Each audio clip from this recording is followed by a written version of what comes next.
வணக்கம். Nifty September futures trend September 8 2025 trend எப்படி இருக்க போகுது என்பதை பற்றி இந்த வீடியோவில் பார்க்க போகிறோம். இந்த வீடியோ எடுக்கப்பட்ட நேரம் காலை 8:09 செப்டம்பர் 8 2025.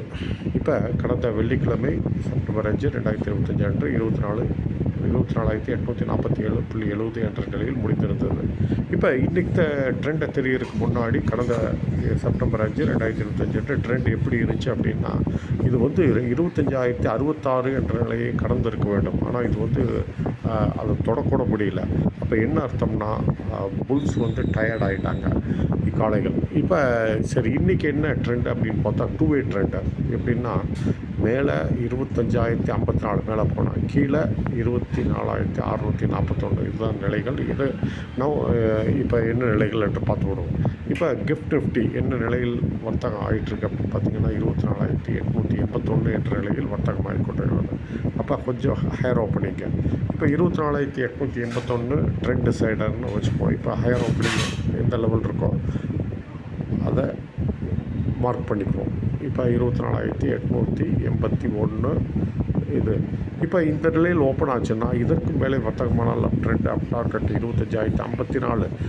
அதுக்கு முன்னாடி 4 hours சார்ட் படி 24,989 இந்த நிலைகள் சப்ளை ஜோன் என்று கருதப்படுகிறது. இந்த நிலைகளை தொட்டால் இறங்க வாய்ப்பு. சரி, இப்போ இதற்கும் கீழே வர்த்தகமானால் என்ன நிலைகள்னால் 24,641 கீழே. அதற்கு முன்னாடி 4 hours சப்போர்ட் 24,711. இந்த நிலைகள் டிமாண்ட் ஜோன் என்று கருதப்படுகிறது. இதை தொட்டவுடன் மேலே ஏற வாய்ப்பு. சரி, இப்போ நான் டிமாண்ட் ஜோனை சொல்லிட்டேன், சப்ளை ஜோனை சொல்லிட்டேன். சப்ளை ஜோனை கடந்து ஹோல்டு செய்தால் என்ன ஆகுது அப்படின்னு பார்த்தா, 25,054 என்ற நிலையை கடந்து ஹோல்டு செய்தால் ரேலி நான் எதிர்பார்க்குற சப்ளை அப்சார்ப் ஆயிரும். ரேலி 25,261 வரை ஏற்றம் இருக்கும்.